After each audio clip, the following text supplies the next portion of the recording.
नमस्कार, आप देख रहे हैं अपना बिहार और आपके साथ मैं हूं विवेक। बड़ी खबर, पूर्व सीएम और गया से एनडीए के प्रत्याशी जीतन राम मांझी ने मुख्यमंत्री नीतीश कुमार को लेकर बड़ा बयान दिया है। अब गया में चुनाव प्रचार के मन से नीतीश कुमार की मौजूदगी में मांझी ने कहा कि कुछ बातों को छोड़ दीजिए तो आज राजनीति में जो कुछ भी उनकी पहचान है वो नीतीश कुमार की देन है। अगर नीतीश कुमार उन्हें सीएम नहीं बनाए होते तो आज उनकी ये पहचान नहीं होती। मांझी ने इसके लिए नीतीश कुमार का आभार जताया। उन्होंने कहा कि नीतीश कुमार आज भी उन्हें बहुत प्यार करते हैं और आपको यह बताएं कि मुख्यमंत्री नीतीश कुमार गया में हमसे प्रत्याशी जीतन राम मांझी के लिए वोट की अपील करने पहुंचे थे।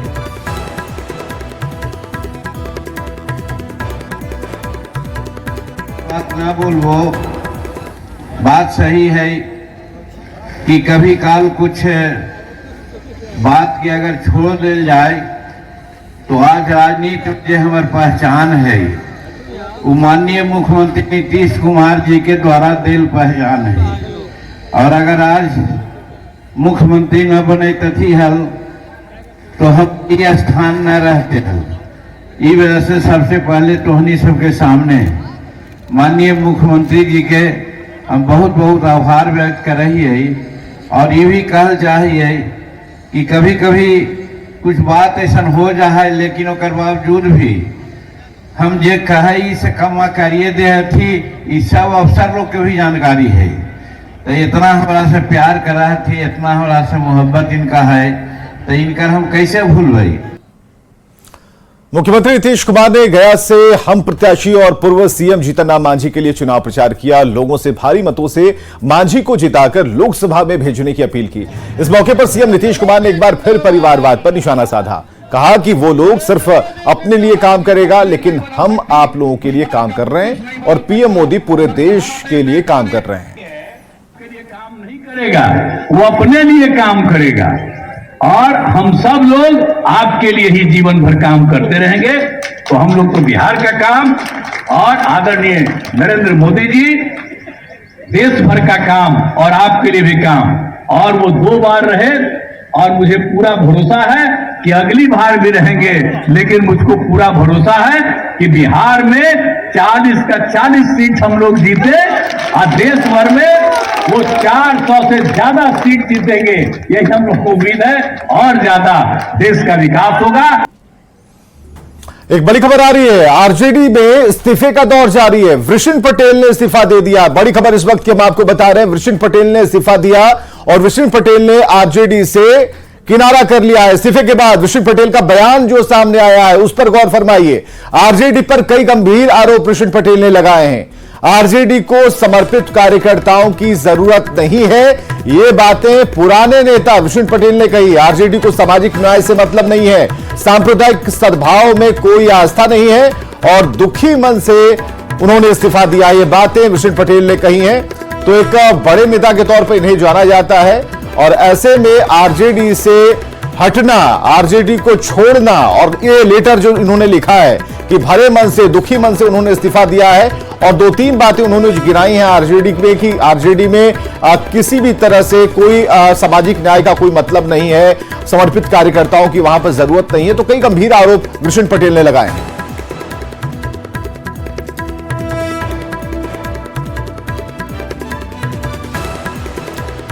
और लगे हाथ अशफाक करीम के बारे में भी खबर सुनिए। जेडीयू में शामिल होने वाले हैं, ये खबर आ रही है और आज ही आरजेडी से उन्होंने इस्तीफा दिया।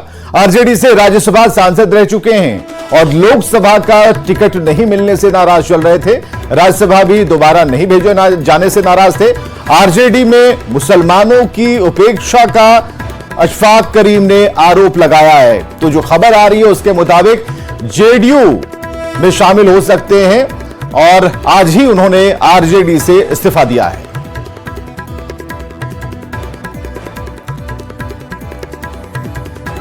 चिराग पासवान और सम्राट चौधरी ने औरंगाबाद के कुटुंबा में चुनावी सभा को संबोधित किया। दोनों ने बीजेपी प्रत्याशी सुशील कुमार के समर्थन में वोट मांगा। चिराग ने कहा कि देश में जिस तरह का माहौल है उससे साफ है कि 4 जून को चुनावी नतीजों में मोदी का डंका बजेगा और तीसरी बार वो देश के पीएम बनेंगे। सम्राट चौधरी ने विपक्ष को भ्रष्टाचारियों की जमात बताया। देश में किसी भी प्रदेश में हम लोग जा रहे हैं, बिहार के किसी भी जिला में हम लोग जा रहे हैं, एक बात तय है, एक बात स्पष्ट है कि 4 जून को जब परिणाम सामने आएंगे तो मौजूदा प्रधानमंत्री आदरणीय नरेंद्र मोदी जी का तीसरी बार देश का प्रधानमंत्री बनना। तो ये कहा कि कभी मटन खा रहे हैं, कभी मछली खा रहे हैं, लेकिन जनता लोग कह रही है ये लालू प्रसाद जी का परिवार मटन और मछली के छोड़ के ये लोग तो चारा खाने वाले लोग हैं, जो चारा ही गाय का खा जाते हैं। साथियों, यही मैं कहना चाहता हूँ कि जब लालू प्रसाद जी को इस देश में रेल मंत्री बनने का मौका मिला, बिहार में मुख्यमंत्री बनने का मौका मिला, कभी चारा खा गए और आज उनके पार्टी के लोगों ने ऐलान किया है 1 करोड़ नौकरी दूंगा। लेकिन हमको लगता है कि जिस तरह रेलवे में उन्होंने जब रेलवे में नौकरी दिया तो रेलवे में नौकरी के बदले जमीन लिखवा दिया। आरजेडी ने अपना घोषणा पत्र जारी कर दिया है जिसमें सबसे ज्यादा जोर रोजगार पर दिया गया है। तेजस्वी यादव ने अपनी घोषणा पत्र में 17 महीने की उपलब्धियां गिनाने के साथ कहा कि अगर चुनाव बाद सरकार अगर बनती है तो देश भर में 1 करोड़ नौकरी देंगे, यह वादा किया गया। और इतना ही नहीं, परिवर्तन पत्र नाम से जारी घोषणा पत्र में आरजेडी ने 24 वादे किए हैं, जिसमें 500 रुपए में घरेलू एलपीजी सिलेंडर और इसके साथ बिहार में 200 यूनिट फ्री बिजली देने का वादा किया गया है। 24 में 24 जन वचन हम लोग लेकर के आए हैं और जो 24 जन वचन है ये हमारा कमिटमेंट है, प्रण है। जिस चीज को, जिस जिम्मेवारी को हम लोग पूरा करें। अगर हमारी इंडिया अलायंस की सरकार बने तो देश भर में 1 करोड़ नौजवानों को नौकरी, सरकारी नौकरी हम लोग देने का काम करेंगे। 1 करोड़ नौकरी पूरे देश में। पूरे देश में 30 लाख नौकरियां जो है रिक्त पड़ी है, उसको तो भरेंगे ही भरेंगे, लेकिन 70 लाख नौकरी का जो है पदों का हम लोग सृजन करेंगे। और जेडीयू के मुख्य प्रवक्ता केसी त्यागी ने निशाना साध दिया और कहा कि परिवर्तन ना दिल्ली में होने जा रहा है ना बिहार में होने जा रहा है। बिहार में नीतीश कुमार मजबूती के साथ और नरेंद्र मोदी मजबूती से देश को चला रहे हैं। इनका घोषणा पत्र एक झूठ का पुलिंदा है। परिवर्तन ना दिल्ली में होने जा रहा है ना बिहार में होने जा रहा है। वहां नीतीश जी मजबूती के साथ प्रशासन को चला रहे हैं, यहां नरेंद्र मोदी जी समूचे देश को चला रहे हैं। इस पार्टी का इस समय लोकसभा में एक भी सांसद नहीं है। संभावना है कि चुनाव होने के बाद अगली लोकसभा में भी इसका कोई सांसद नहीं होगा, यानी कि राजकाज में कोई हिस्सेदारी नहीं होगी, यानी कि इनका घोषणा पत्र झूठ का एक पुलिंदा बन करके रह जाएगा। तो घोषणा पत्र पर सियासत हो रही है। सबसे ज्यादा घमासान देश भर में 1 करोड़ नौकरी के वादे पर मचा है। डिप्टी सीएम सम्राट चौधरी जहां एक तरफ 1 करोड़ नौकरी के बदले तेजस्वी यादव कितनी जमीन लेंगे ये सवाल पूछ रहे हैं, तो मंत्री विजय चौधरी ने 1 करोड़ नौकरी के वादे पर कहा कि शुक्र है कि उन्होंने 20 करोड़ नौकरी की बात नहीं की। तो कांग्रेस घोषणा पत्र को अपने घोषणा पत्र का पूरक बता रही है। एलजेपीआर ने तेजस्वी यादव को उनके माता पिता के कार्यकाल की याद दिला दी। लालू प्रसाद जी के परिवार ने ये नहीं बताया कि 1 करोड़ लोगों को रोजगार देने के नाम पर जमीन कितना लेंगे। जमीन लेने की तैयारी है।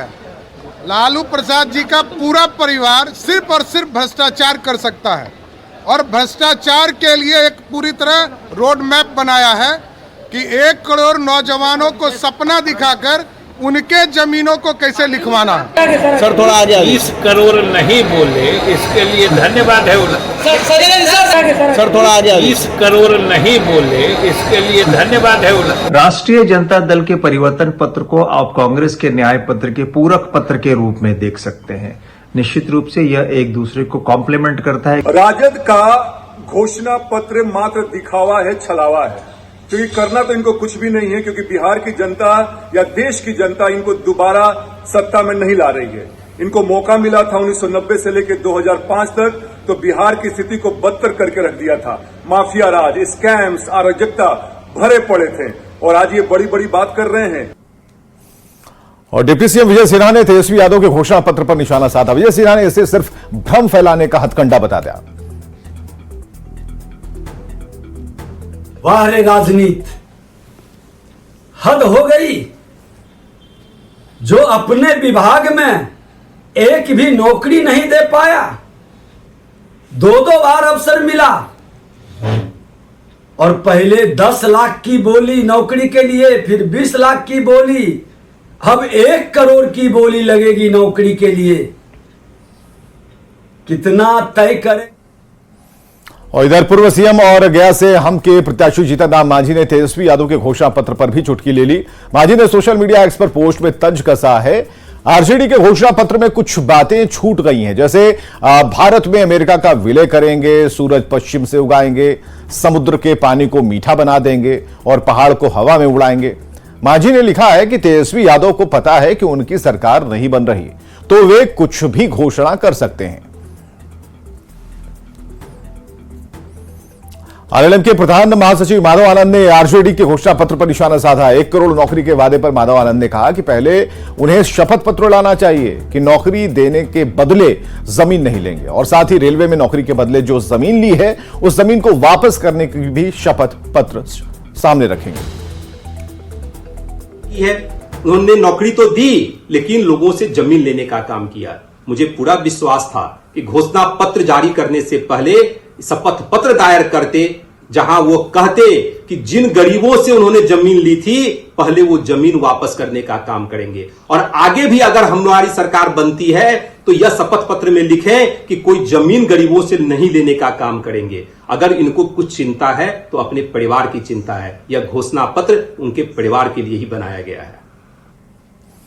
तेजस्वी यादव के घोषणा पत्र पर केंद्रीय मंत्री नित्यानंद राय ने भी निशाना साधा। नित्यानंद राय ने कहा कि आरजेडी का यह परिवर्तन पत्र नहीं बल्कि परिवार संवर्धन संकल्प पत्र है। बिहार की जनता ने लालू परिवार को 15 साल का मौका दिया, लेकिन तब उन लोगों ने कुछ नहीं किया, और आज सिर्फ और सिर्फ जनता मोदी की गारंटी पर भरोसा करती है। जो तेजस्वी जी घोषणा किए हैं आरजेडी का घोषणा पत्र, वह परिवर्तन पत्र नहीं, परिवार संवर्धन संकल्प पत्र है। 15 वर्षों तक आरजेडी की सरकार बिहार में रही है। लालू जी के परिवार को 15 वर्षों तक सत्ता में रहने का मौका बिहार की जनता थी, लेकिन जो मौका दी थी उसमें उन्होंने कुछ नहीं किया। उसमें उन्होंने सिर्फ भ्रष्टाचार को बढ़ावा दिया, परिवारवाद को बढ़ावा दिया, अपने परिवार की चिंता की। वहाँ घोटाले ही घोटाले हुए, विकास का कोई काम नहीं हुआ। बिहार के लोगों को सिर्फ और सिर्फ विश्वास है तो मोदी की गारंटी पर, जिसमें विकास की गारंटी है, गरीबी मिटाने की गारंटी। आरजेडी के घोषणा पत्र में 1 करोड़ नौकरी देने के वादे पर पूर्व केंद्रीय मंत्री रविशंकर प्रसाद ने चुटकी ली। रविशंकर प्रसाद ने कहा कि तेजस्वी यादव 100 करोड़ बोल देते, बोलने में क्या परेशानी है। रविशंकर प्रसाद ने कहा कि लालू परिवार के पास एक ही मॉडल है, जमीन दो नौकरी लो। 100 करोड़ बोल देना, बोलने में क्या दिक्कत है। क्या किया बिहार में? खाली परिवार को नौकरी दी, राजनीतिक नौकरी, सम्मान दिया, मंत्री बनाया, उप मुख्यमंत्री बनाया, पत्नी को बनाया मुख्यमंत्री, और बात करते हैं 1 करोड़ को नौकरी देंगे।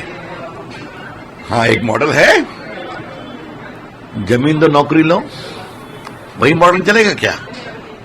जब जब सत्ता में आए हैं तब तक भ्रष्टाचार किया है नौकरी देने में थोड़ी।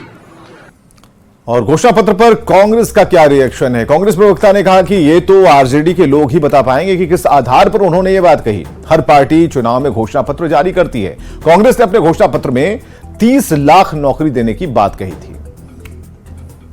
हमारे सहयोगी दलों ने भी जो इंडिया ब्लॉक में शामिल हैं, अपने अपने स्तर से घोषणा पत्र जारी किया है।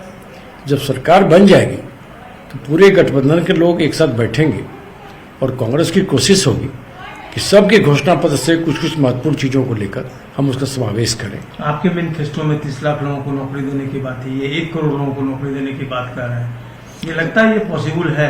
देखिए, ये तो आरजेडी वाले बताएंगे कि उन्होंने किस आधार पे कहा है। मैं इसे इस रूप में लेता हूं कि हर पॉलिटिकल पार्टी अपने हिसाब से घोषणा पत्र जारी करती है। और यहां रुकेंगे एक छोटे से ब्रेक के लिए।